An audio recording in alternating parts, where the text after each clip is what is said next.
let's be honest. When the news first broke that Shedeur Sanders might be on the trade radar for the Indianapolis Colts, NFL fans collectively did a double take. Wait, Shedeur? Already? The same quarterback who just clawed his way into Cleveland's system, outworking more established players, handling relentless media pressure, and winning the hearts of fans in training camp, now might be shipped out before he even gets a proper preseason snap? This isn't just trade gossip. This is a quarterback identity crisis wrapped in locker room politics and executive impatience.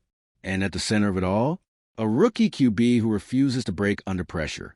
Let's start with the obvious. If you're into the real story and all the messy twists they don't show on highlight reels, go ahead and subscribe.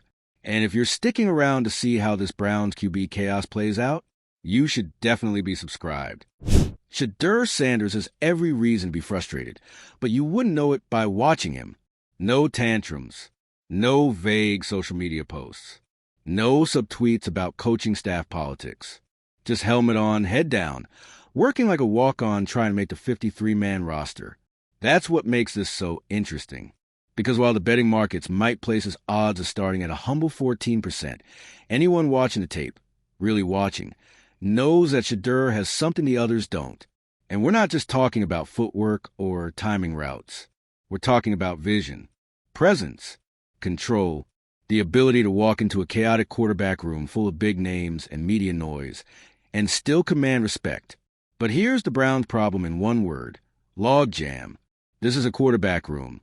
It's a quarterback traffic jam. Joe Flacco, the grizzled veteran with one playoff miracle under his belt, but increasingly stiff legs. Kenny Pickett, the redemption project, still trying to shake off the Steelers' bust label. Dylan Gabriel, the rookie darling with an arm like a javelin but accuracy like a dartboard. And then Shedeur, the fifth-rounder who's somehow outthrowing Flacco, outstudying Pickett, and outcalming Gabriel in red zone drills. It's not supposed to be happening. He wasn't drafted to stir things up. He was brought in to sit quietly and learn, to maybe show flashes in practice, and then fade into the background behind veterans. But that's not who Shedeur is. So when the Colts came knocking, or rather, when the rumors started circulating that Indy was watching him closely, it felt less like a surprise and more like an inevitability. Why? Because Indianapolis is in desperation mode. Anthony Richardson, for all his athletic magic, has been nursing injuries like it's a full-time job. The guy can leap buildings, sure, but if you can't stay on the field, what good is raw talent? Coaches whisper about his fatigue, his focus, his inconsistency at the podium. He's electric when available. Then there's Daniel Jones, the wild card veteran thrown into Indy's lap after being pushed out of New York. And let's be real, Jones is serviceable but not inspiring. He's the kind of quarterback who can keep the game close but won't win it for you. He doesn't lose games, but he doesn't change destinies either, which is exactly why Shedeur might be the missing piece. Not because he's some overnight superstar, but because he actually understands the grind. He knows how to stay healthy, manage a game, keep a locker room steady. He's not trying to be flashy. He's trying to build something, a culture, a rhythm, a future. And here's what's wild. The Colts staff knows it. Word out of Indy is that multiple assistant coaches have been quietly reviewing Shedeur's college film. Not just the highlight reels, the tough games. The ones where he took 7 sacks but still stood tall and completed passes under pressure. The ones where his O-line disintegrated, but he refused to give up the football. The ones where he acted like the adult in the room, while everyone else panicked. In other words, exactly the kind of quarterback Indianapolis has been searching for since Andrew Luck walked away. But make no mistake, this isn't just about ability. This is about optics, too. Trading for Shedeur Sanders means you're embracing not just a quarterback, but a name, a legacy, a lightning rod of media attention and cultural baggage. It means you're inviting in the son of Deion Sanders, who will immediately become the most talked-about figure in your building, even if he's just QB2 on the depth chart. And that, right there, is what terrifies certain front offices. Because some GMs don't want media heat. They want manageable. They want players who disappear between Sundays. They don't want a quarterback who becomes a brand. And like it or not, Shedeur, thanks to his father, his charisma, and his viral moments, is a brand. But here's the thing people keep missing. He didn't ask for that. He didn't lean into the celebrity life. He didn't come into Cleveland flashing chains and demanding the spotlight. He came in humble, focused, obsessed with getting better. So when Chris Carter jumps on TV and mocks the ideas of Shedeur being compared to Eli Manning, when he laughs off the very notion that this kid could even belong in an NFL QB conversation, it feels personal. It feels bitter. Because this isn't about football anymore. It's about gatekeeping. It's about a generation of analysts and executives who hate the idea of an athlete being confident, vocal, and right all at once. Let's face it, if Shedeur's last name wasn't Sanders, he'd probably be getting more respect. If he didn't carry the aura of Coach Prime, he might be treated like any other late-round gem fighting for his moment. But because he walks with legacy behind him, every move is scrutinized. Every missed throw is proof he's not ready. Every success is dismissed as overhyped. And still, he works. Still, he shows up early. Still, he builds chemistry with receivers. Still, he dives into the playbook when other rookies are still figuring out where the lockers are. So, if you're Indianapolis, you make the call. You look at your current QB room, injury-prone, inconsistent, uninspiring, and you ask yourself, do you want to wait and hope someone figures it out, or do you bring in someone who's already working like your franchise depends on it? That's the bet here. Not that Shedeur Sanders is the next Patrick Mahomes, but that he might be the most mentally NFL-ready rookie in his class, that he can steady the ship, that he can give you 60 minutes of calm, smart football without falling apart under pressure. And honestly, that's worth way more than a fifth-round pick, because in today's NFL, it's not just about upside. It's about trust. Can you trust your quarterback to handle the media, to learn fast, to elevate the guys around him? Shedeur checks those boxes. So whether he stays in Cleveland or lands in Indy, one thing is clear. This is just the beginning. His odds might be low. The room might be stacked. The noise might be loud. But so is a belief. From players, from coaches, from fans who've been watching him quietly rise. So here's the real question. Is the NFL ready for Shedeur Sanders? Because ready or not, he's coming. Let's take a step back and really absorb what's going on here. Because if Shedeur Sanders actually ends up in a Colts uniform, it won't just be a personnel move. It'll be a cultural earthquake for two franchises.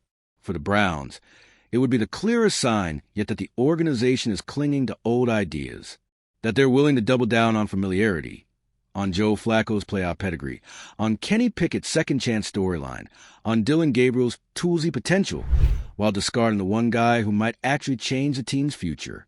Because while Sanders may be the youngest and least pedigree in the room on paper, he's also the only one consistently outperforming expectations.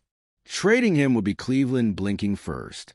And for Indianapolis, it would be a statement, a declaration that they're tired of waiting for potential to pan out, tired of hoping that Anthony Richardson will stay healthy for more than 5 games, tired of Daniel Jones running out of bounds on 3rd and 8. A trade for Sanders would say, we want a quarterback who can grow with this team, one who can lead, who can learn, and most importantly, who can stay on the field. But let's be real, this trade, if it happens, will not go over quietly. You're going to hear the critics howl. Shedeur hasn't proven anything. He's just riding his dad's coattails. You're trading a system QB into a system that doesn't even exist yet in Indy. The takes will be loud and relentless. And yet, you'll also hear something else. Hope. Colts fans are exhausted. The carousel since Andrew Luck has been humiliating. Jacoby Brissett, Phillip Rivers, Carson Wentz, Matt Ryan, Sam Ellinger.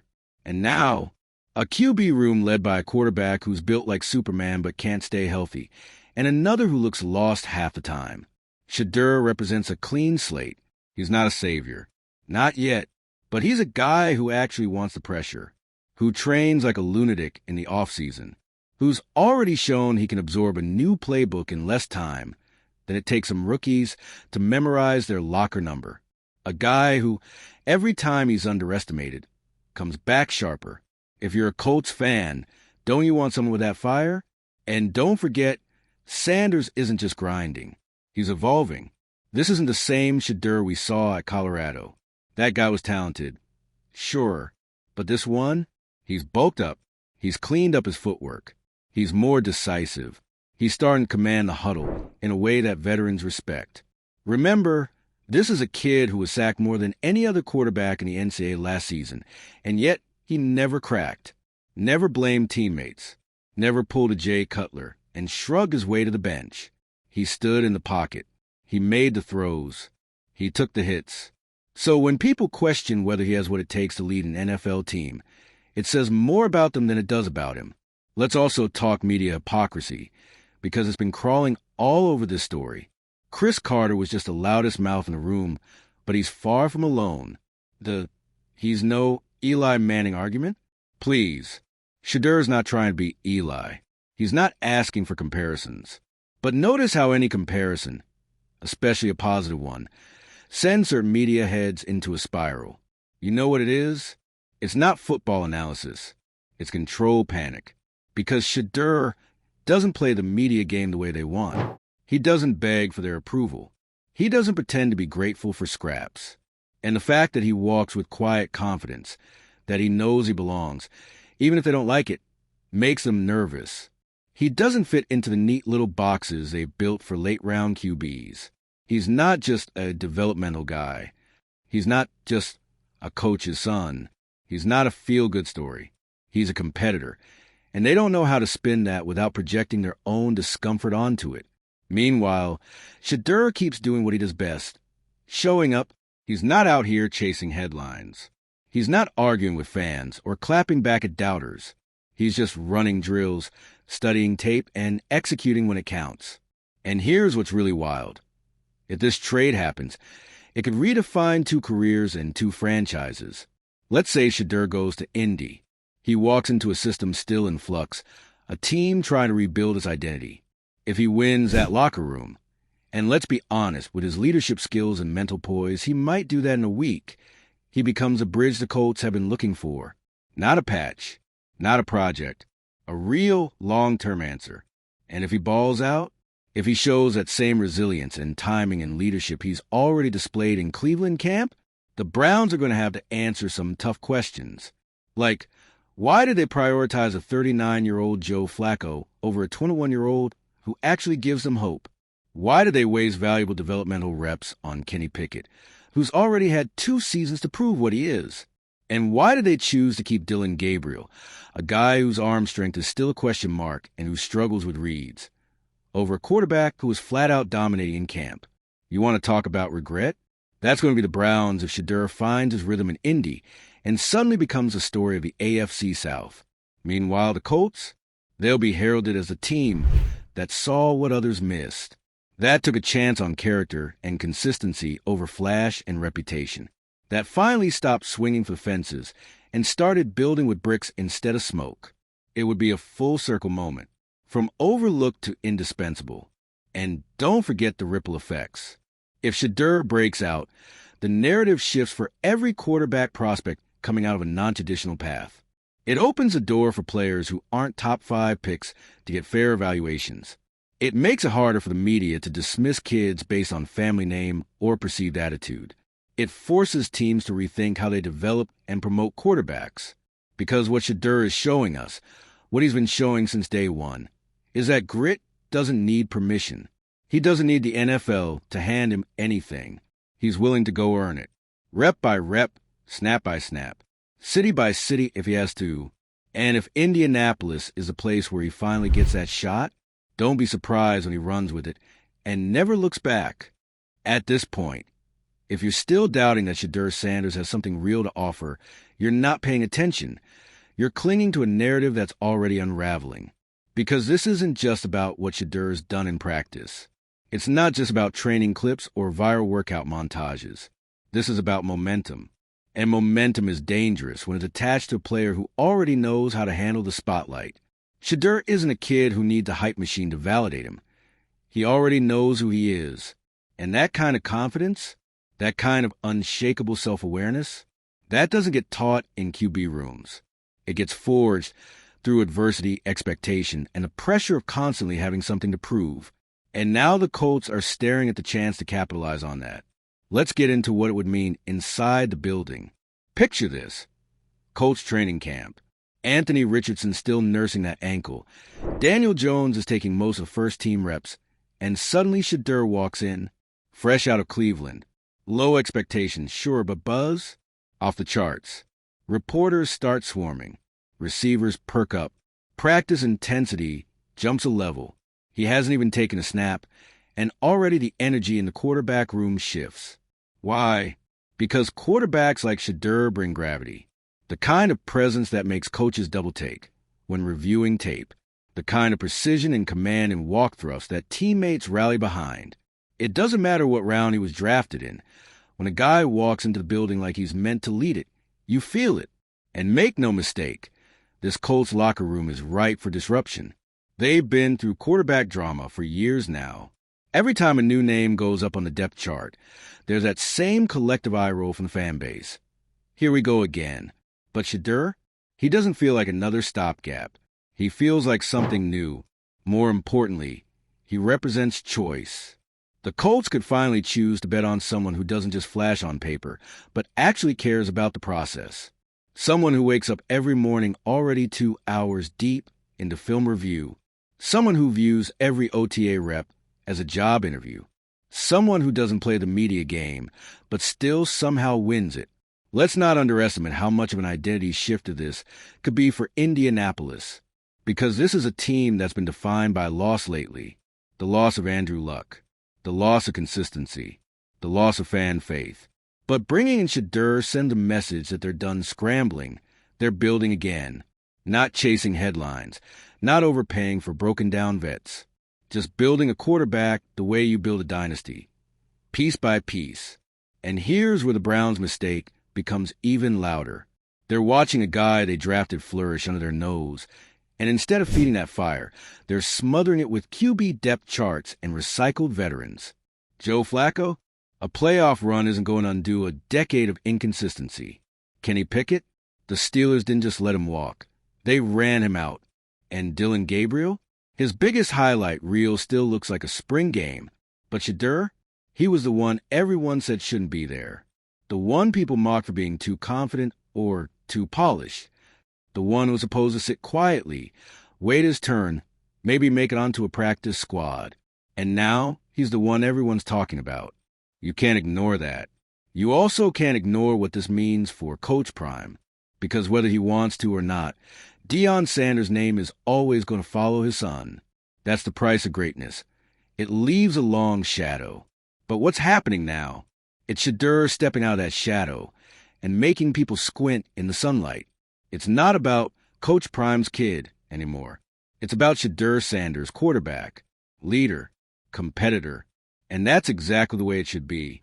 Let's be clear, though, this trade, if it happens, is going to rattle every front office because it flips the quarterback hierarchy on its head. It says you don't have to be a top 3 pick to matter. It says talent still wins out. It says if you're ready, you're ready, no matter where the league tried to slot you. And that's terrifying for teams that spent first-round capital on guys who still can't read zone blitzes. Now, let's talk fan reaction. If you scroll through Browns forums right now, you'll see it. Full-blown panic. Some are furious. How could we let him go? Others are delusional. He was never going to make the roster anyway. And then there are the realists, the ones connecting the dots. We picked the wrong horse. Again. Meanwhile, over in Indianapolis, they're already photoshopping Shedeur into a Colts uniform. That tells you everything you need to know. Because fans may not have the playbooks or the scouting tape, but they have instincts. They know what it feels like when a quarterback actually wants to wait, when he shows up to work like he's already won the job, even if his name's not on the depth chart yet. Shedeur brings that feeling. And in a league where quarterback play makes or breaks entire seasons, that feeling is worth everything. Now, let's zoom out a little. This moment, this potential move, is bigger than Shedeur or the Colts. It's about how the NFL evaluates quarterbacks in the post-draft era.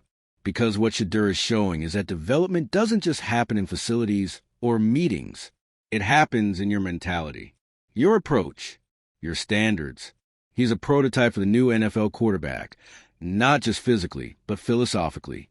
He studies like a vet, trains like an underdog, and competes like someone who's sick of being underestimated. And if the Colts give him the keys, he's not going to hand them back. So here's what's at stake.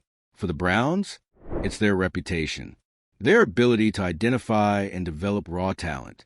If Shedeur lights it up elsewhere, they'll become the punchline they've worked so hard to shake. For the Colts, it's a chance at redemption, a shot to right the wrongs of the post-Luck era, and finally give the fan base a quarterback they can believe in again. Not for one season, not as a Band-Aid, but for the long haul. And for Shedeur, it's the beginning of something big, maybe even historic. Because if he succeeds, if he silences the doubters, flips a franchise, and starts stacking wins, he won't just be a great quarterback. He'll be a symbol, a blueprint for every player who was told they weren't NFL enough. For every coach's kid who was told their name was their only asset.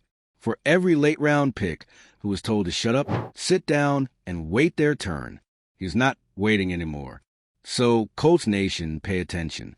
Your future might be flying on a rookie deal and carrying a chip on his shoulder the size of Lucas Oil Stadium.